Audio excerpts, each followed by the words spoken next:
sa maliit at liblib na bayan ng Sombra na matatagpuan sa kabundukan ng Pilipinas. Ang mga lumang pamahiin at alamat ay hindi lang mga kwento. Sila ay bahagi ng araw-araw na buhay.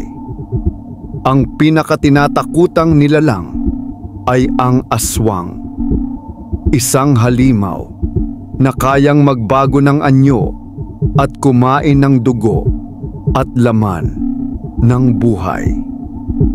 Bagamat may ilan na nagsasabing ang aswang ay isang alamat lamang, may isang madilim na lihim na nagtatago sa mga anino at matutuklasan ng mga tao sa Sombra na ang mga kwento nilang iniiwasan ay malayo sa pagiging katang-isip. Ang pagbabalik sa Sombra.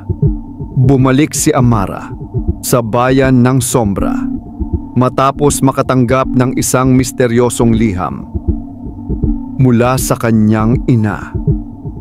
Pagdating niya, napansin niyang ang Sombra ay ibang-iba na. Ang mga tao ay puno ng takot at ang bayan ay puno ng mga bulong-bulong. Iniiwasan siya ng mga tao, lalo na ng mga matatanda, dahil sa mga alamat na konektado sa kanyang pamilya.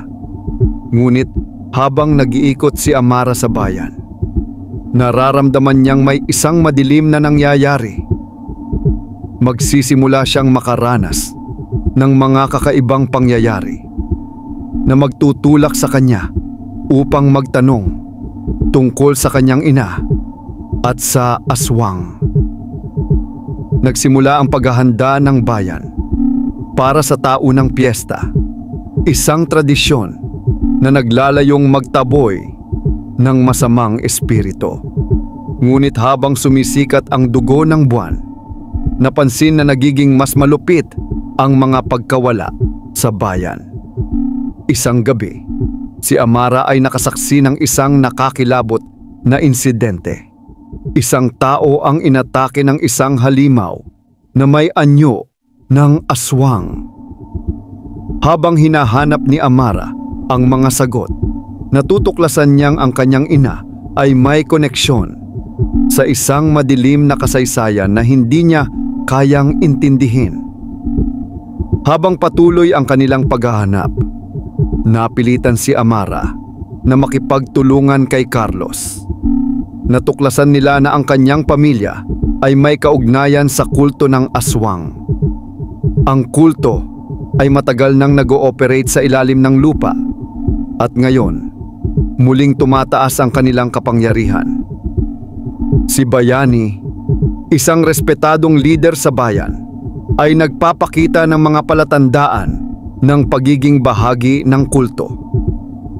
Habang tinutuklasan nila ang kanyang koneksyon sa kulto, unti-unting lumalabas ang kasaysayan ng pamilya ni Amara at ang madilim na layunin ni Bayani. Patuloy na lumalakas ang gutom ng aswang at ang bayan ay nagiging mas desperado. Habang patuloy na nakakaranas ng mga kakaibang pangyayari si Amara, isang gabi ay inatake siya ng nilalang na ito.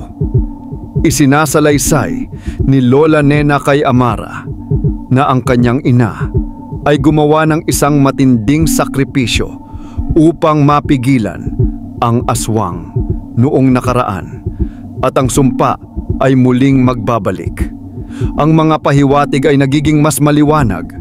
Ang tanging paraan upang matigil ang aswang ay ang pagharap ni Amara sa madilim na nakaraan ng kanyang pamilya. Sa isang magkasunod na dugo ng buwan, haharapin ni Amara si Bayani at matutuklasan niyang ang tunay na kapangyarihan ng aswang ay hindi lamang sa kanyang kakayahang magbago ng anyo, kundi sa kanyang kakayahang kontrolin ang isipan at kaluluwa ng mga tao. Ang kaligtasan ng bayan ay nakataya at si Amara ay kailangang pumili. Yakapin ang kanyang madilim na pamana o iwasan ang kahihinatnan ng buong bayan.